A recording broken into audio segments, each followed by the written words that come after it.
En esta sección vamos a hablar, yo tengo 6 preguntas, 3 preguntas generales, una pregunta para cada uno de ustedes, y me gustaría, si fuese posible, que respondieran de una manera sucinta para darle oportunidad a cada uno y para que respetemos el tiempo que Giler nos asignó.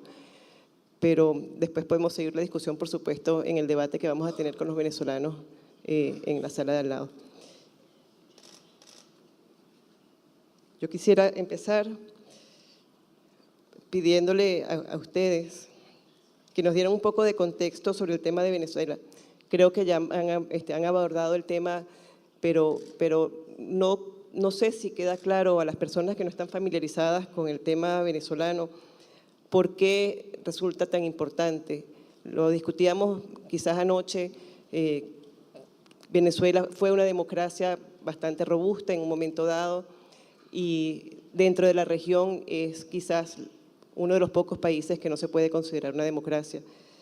Quisiera ver si me pudiesen ustedes ampliar un poco al respecto y saber por qué consideran que Venezuela puede ser un caso tan especial.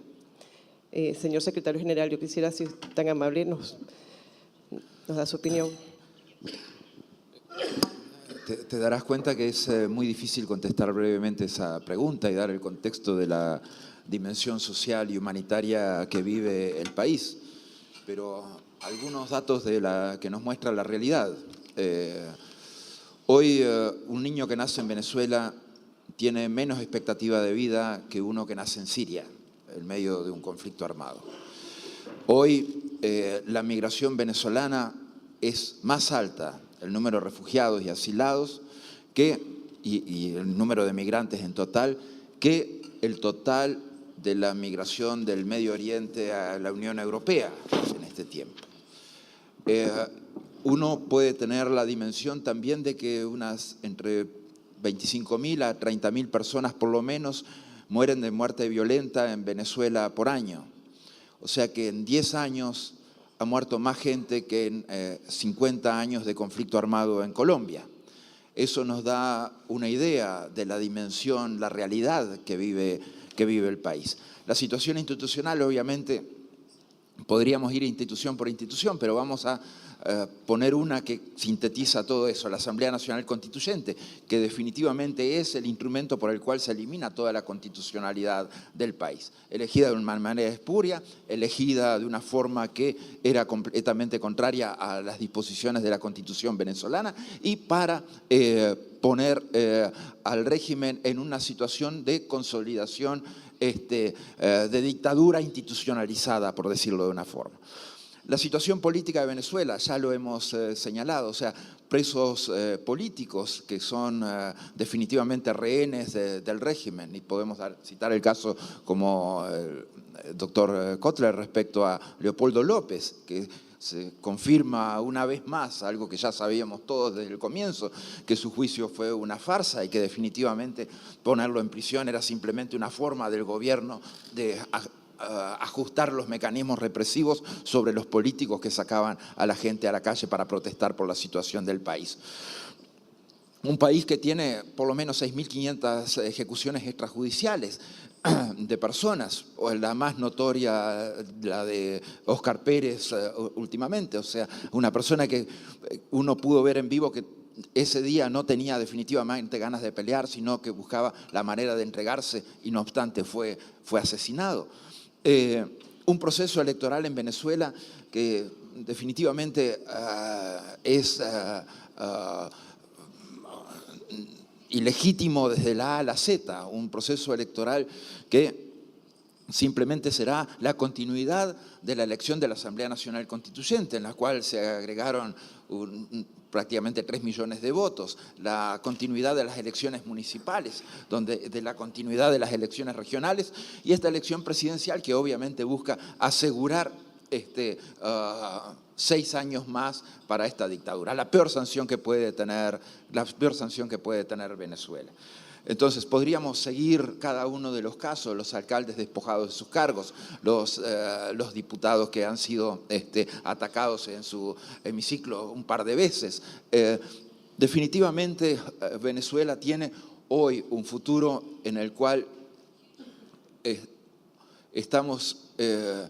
falta menos, pero estamos cada vez más lejos, porque la dictadura ha ido afirmando sus variables autoritarias y tiránicas, y por lo tanto los sufrimientos del pueblo son cada vez mayores y las condiciones políticas son cada vez más adversas.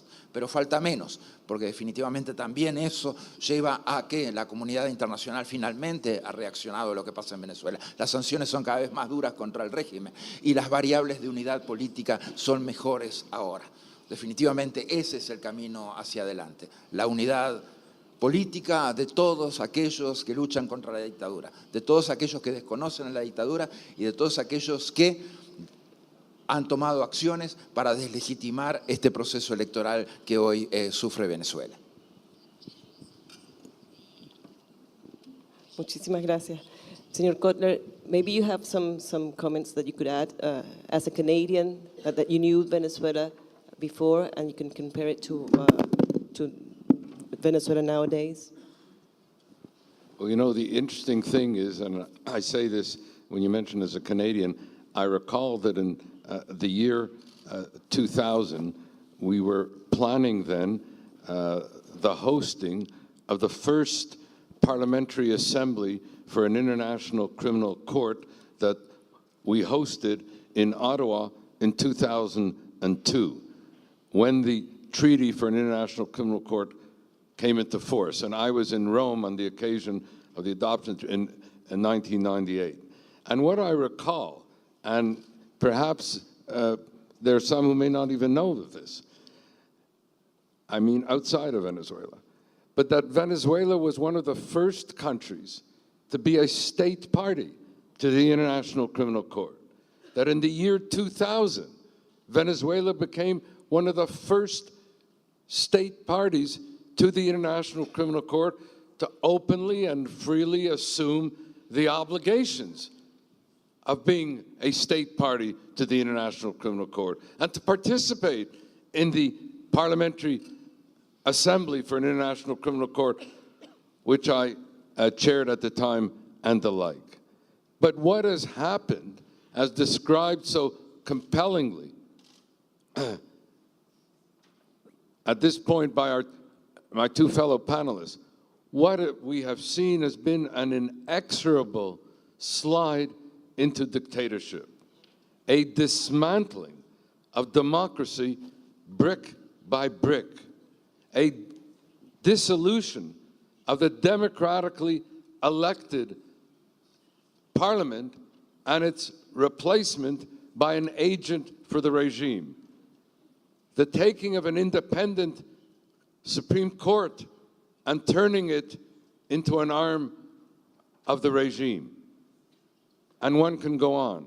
So what we have in a word now is a country that moved from being a legatee of Bolivarian democracy and being a state, one of the first state parties to the International Criminal Court, to a regime that now manifests a culture of corruption, a culture of criminality, underpinned by a culture of impunity, turning into a major violator of the very treaty for an International Criminal Court that they were the first, and I say this to its credit, the first to ratify, and have gone, therefore, from being a country whose government we could celebrate to a country whose people we can continue to celebrate, but where the regime now assaults its people in betrayal of its own mandate. Thank you, Mr. Kotler. Señor Ledesma, si quisiera añadir algunas palabras. ¿Por qué es especial Venezuela? Lo que acaba de decir tanto el señor Kotler como el señor Almagro, esa tragedia humanitaria, tiene unos responsables. Venezuela no tenemos seres pasando hambre porque no haya recursos. Estos delincuentes han administrado en lo que llevan desgobernando a Venezuela 10 veces más el presupuesto asignado a la Unión Europea. Nada más por concepto de la renta de petróleo han recibido más de $1 billón. pero Chávez y Maduro han regalado ese petróleo. Somos el único país del mundo que paga para que lo invadan. Nosotros le pagamos a los cubanos para que nos invadan el territorio nacional. Pero además, la gente que muere porque no tiene medicinas o porque no hay equipos en los hospitales, no hay cómo hacerse una hemodiálisis, tiene que saber que en los paraísos fiscales del mundo están depositados más de 600.000 millones de dólares. Esa es una de las razones que hace especial el caso de Venezuela. Dos, allá estos gobernantes son responsables de crímenes de lesa humanidad. La represión no es algo casual, es una política de Estado.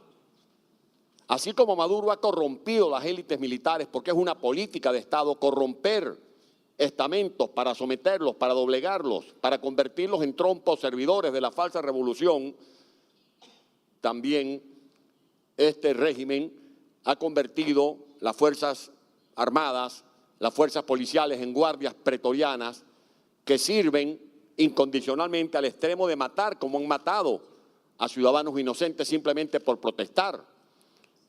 Algún día escucharemos de viva voz a Tamara Sujú para que nos cuente las torturas seriales, los crímenes seriales que está inventariando el señor secretario general de la OEA en el informe que debe presentar muy pronto a la Corte Penal Internacional. No son crímenes fugaces o aislados, forman parte de una política de Estado. Y aquí se produjo la primavera árabe, porque murió un hombre en Túnez. El año pasado murieron más de 130 entre el mes de abril y el mes de julio del año 2017. Tres,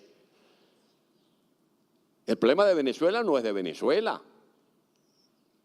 Que escuchen los tambores del mundo. De Venezuela salen narcoterroristas con pasaportes entregados por el propio régimen venezolano. El vicepresidente de la República está relacionado con grupos irregulares que se dedican a la práctica del terrorismo. O sea, no es un problema únicamente del país, es un problema del hemisferio, es un problema de la paz y de la tranquilidad y la gobernabilidad del propio planeta. Y cuarto, México tuvo al Chapo Guzmán, Colombia a Pablo Escobar, pero es que en Venezuela los tenemos juntos. Pablo Escobar no pudo tomar el poder en Colombia porque se aplicó un plan Colombia, pero es que en Venezuela los narcotraficantes han tomado el poder. Ni Saddam Hussein, ni Gaddafi, ni ningún dictador de esos renombrados del mundo que yo sepa nunca estuvieron relacionados con el narcotráfico. En Venezuela, desde el presidente de la República para abajo, están relacionados con el narcotráfico.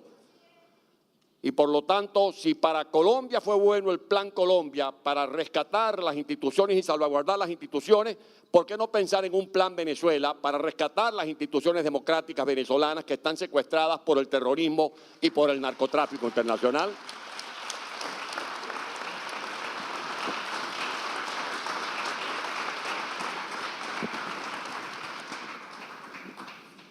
Yo me voy a permitir saltarme por lo menos 3 preguntas porque estoy viendo el tiempo y porque además creo que estamos muy emotivos, estamos llenándonos de emoción. El título de este debate de hoy, de este panel, es ¿merece Venezuela estar en el Consejo de Derechos Humanos? Y estando en las vísperas, faltando una semana para que se inicie el nuevo periodo de sesiones del Consejo de Derechos Humanos y habiendo escuchado los testimonios de ustedes, las explicaciones tan amplias, pues la pregunta forzosa es, sabiendo que Venezuela tiene un balance tan precario en derechos humanos, ¿debemos insistir en que Venezuela no pertenezca al Consejo de Derechos Humanos? ¿Hay otros mecanismos que estén a la mano? ¿Hay otros mecanismos que podamos utilizar? ¿Debemos persistir en tratar de que el Consejo de Derechos Humanos represente realmente a las víctimas y no a los violadores de derechos humanos?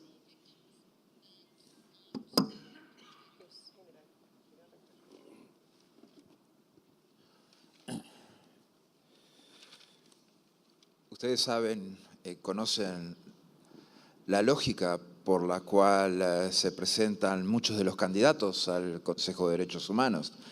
Y cuando uno repasa el nombre de candidatos al Consejo de Derechos Humanos, encuentra que varios de ellos, muchos de ellos, son países con serios problemas en cuanto a violaciones de derechos humanos. Es como una constante, es algo sistémico dentro de las Naciones Unidas, ese paradigma. Y las elecciones, cómo se realizan, tienen que ver con apoyos políticos, una constituency que no es la mayoría la que cree en la democracia, no es la mayoría la que tiene récords impolutos en materia de derechos humanos. Más bien, salvo algunas regiones y algunos países específicos en el mundo, es todo lo contrario. Entonces, en esa lógica, es muy lógico que Venezuela esté en el Consejo de Derechos Humanos. Ahora bien, si el Consejo de Derechos Humanos fuera el instrumento para la defensa de los derechos humanos, para la promoción de los derechos humanos, para juzgar de una manera adecuada y política los casos de violación de derechos humanos, entonces definitivamente no hay lugar para Venezuela y capaz que no hay lugar para varios de sus otros integrantes. Venezuela definitivamente tiene hoy el peor récord de la región, ¿no? O sea, porque a los derechos económicos, sociales y culturales se agregan también los clásicos que son violados por las dictaduras civiles y políticos. Entonces, tenemos una situación que definitivamente depende de decisiones soberanas de los estados que votan para poner determinados estados con determinadas condiciones allí. Venezuela ha llegado sobre la base de esa lógica.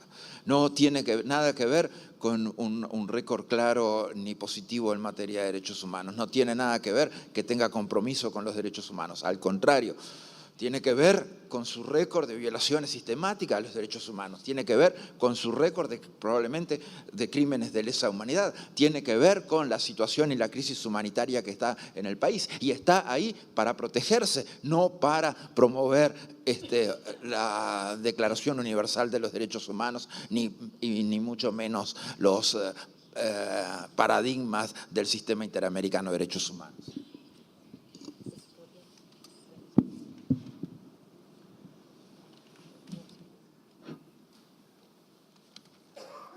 You know, it's a cruel paradox that the United Nations Council on Human Rights is to elect amongst its members those, and I'm quoting almost from the resolution establishing the UN Council, those who uphold the highest standards of human rights. And so it makes a mockery of the UN Council on Human Rights to elect a human rights violator to sit on the council. Now, I know that one can say that there are difficulties because of the nature of the representational system, but I want to share with you a case study that took place 1.5 years ago. We have in Canada an annual Political Prisoners Day on the day of remembrance of the passing of Nelson Mandela. And what we do on those days is we bring the families of political prisoners to Parliament, and they share the pain and plight themselves as families in the case and cause of the political prisoners. And so we did this 1.5 years ago, and we brought political prisoners from a number of countries, but it was a few weeks before the election to the UN Human Rights Council. And we said, you know, while we focus on these political prisoners, we want you to focus on the countries that imprisoned them and that are standing for election to the UN Human Rights Council. And we mobilized a campaign, and I want to single out Hillel Neuer and UN Watch and the other NGOs who are here as part of that campaign.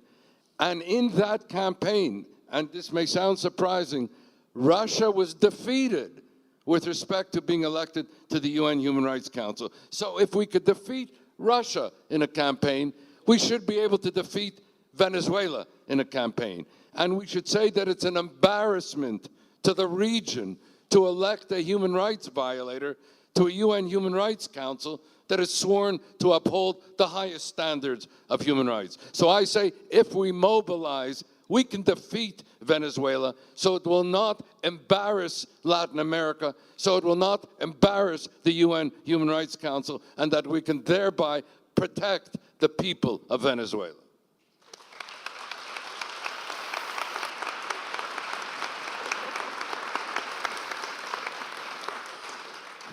Debo comenzar reconociendo que el señor Irving Cutler es uno de los ciudadanos universales más preocupados por la situación de violación de los derechos humanos en nuestro país. Ahora, la pregunta que se hace en este panel, ¿debería estar el gobierno de Venezuela ocupando un puesto? Eso me hizo recordar la intervención de Coco Fariña hoy en la mañana, que hablaba que el diablo tiene la cabeza en Cuba y tiene el cuerpo en Venezuela. Yo le pregunto, respondo con una pregunta, ¿le abriría San Pedro las puertas del cielo al diablo? ¿Se nombraría a un pedófilo director de un parvulario, de un preescolar? En Venezuela se violó el derecho más esencial para un ser humano. El derecho esencial es el derecho a la vida. Nos acaba de dar unas cifras el señor secretario general de la OEA. La expectativa de vida ha caído en Venezuela. Se han disparado las estadísticas que hablan de la mortalidad materna, la mortalidad infantil y la mortalidad neonatal. Y semanalmente están muriendo ya 8 niños por desnutrición. Y los que no han muerto, lo que tienen asegurado es un futuro oscuro, porque van a tener ya tienen un problema de atrofiamiento, es un problema de desnutrición, una violación al derecho a la vida. Por lo tanto, es como algo insólito que un régimen cuyos gobernantes están siendo procesados por las incidencias que ya se comienzan a revisar en la Corte Penal Internacional por la Comisión de Crímenes de Lesa Humanidad, tengan un vocero en el Consejo Nacional de la ONU. Muchas gracias. Bueno, visto el tiempo, nos quedan apenas unos 3 minutos. Yo creo que voy a pasar directamente a lo que era mi última pregunta para ustedes. Los venezolanos, aquí hay muchos venezolanos hoy, como los han oído, nos preguntamos muy a menudo, ¿hay esperanzas para Venezuela? ¿Saldremos de esto en algún momento? Y quisiéramos saber de ustedes en sus comentarios finales si hay realmente esperanza para Venezuela.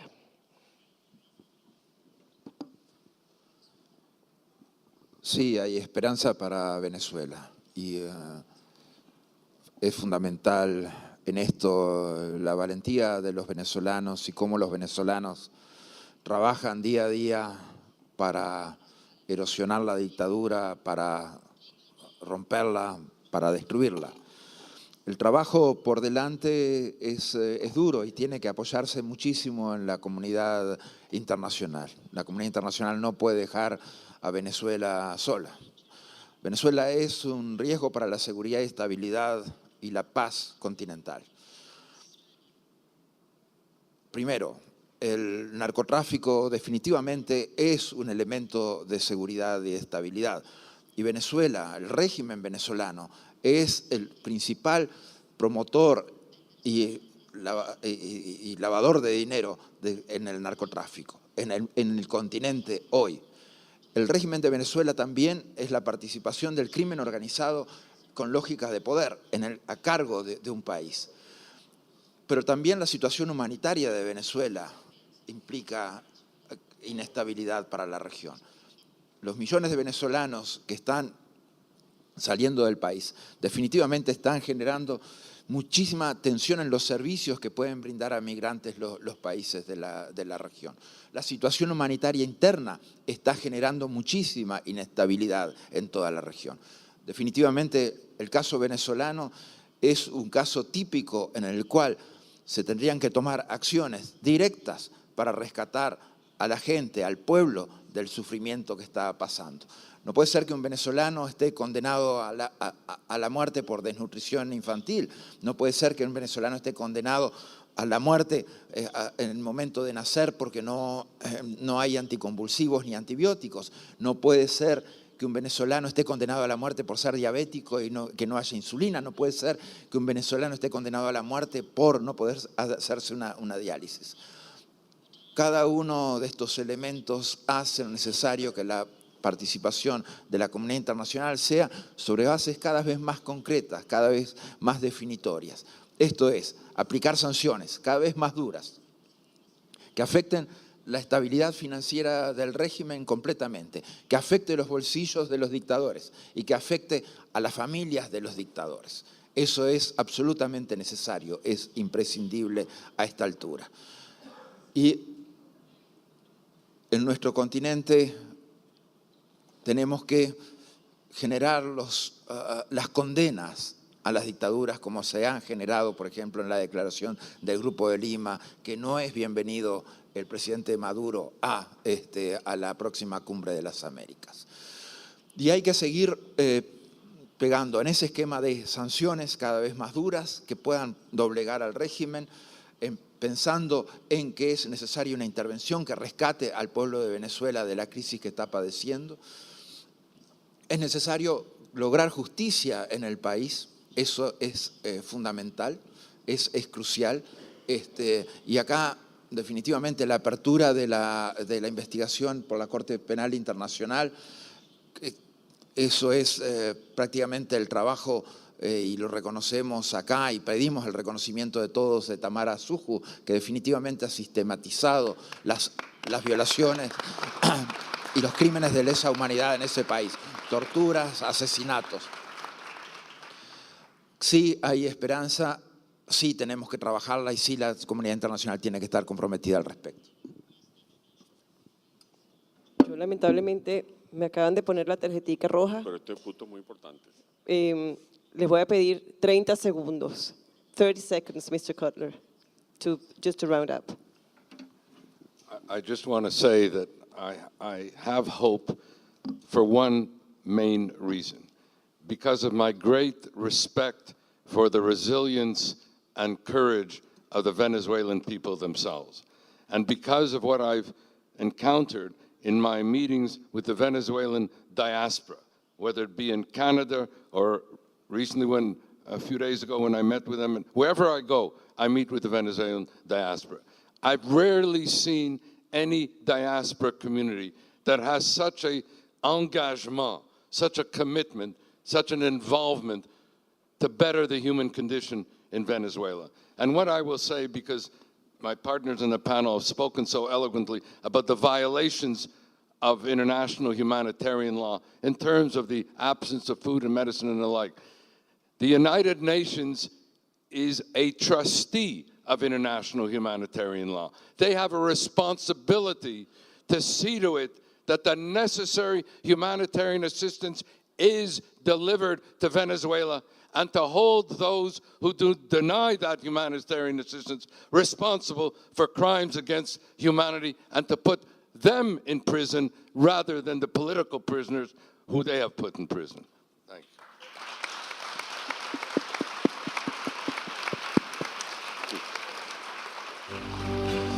you. Lo más que tenemos en Venezuela es esperanza. No solo tenemos petróleo, no solo tenemos agua, el Orinoco, el Caroní, el Neverí, el Apure, el Torbes, el Guárico. No solo tenemos costas, tenemos gas, tenemos bauxita, tenemos hierro, tenemos aluminio, tenemos diamante, tenemos sol de enero a diciembre. Venezuela, yo no voy a decir que es el país más bello del mundo, que sí lo es, el país más bello del mundo. Tenemos lo más importante, que es el talento humano. Y sobre todo ese talento humano que está ahorita en la diáspora, que está haciendo un plan de becas Gran Mariscal de Ayacucho al revés, porque se está autofinanciando. Ese es el talento humano que cuando cambiemos de gobierno hará de Venezuela realidad el sueño de Bolívar, el país más hermoso y más próspero del mundo.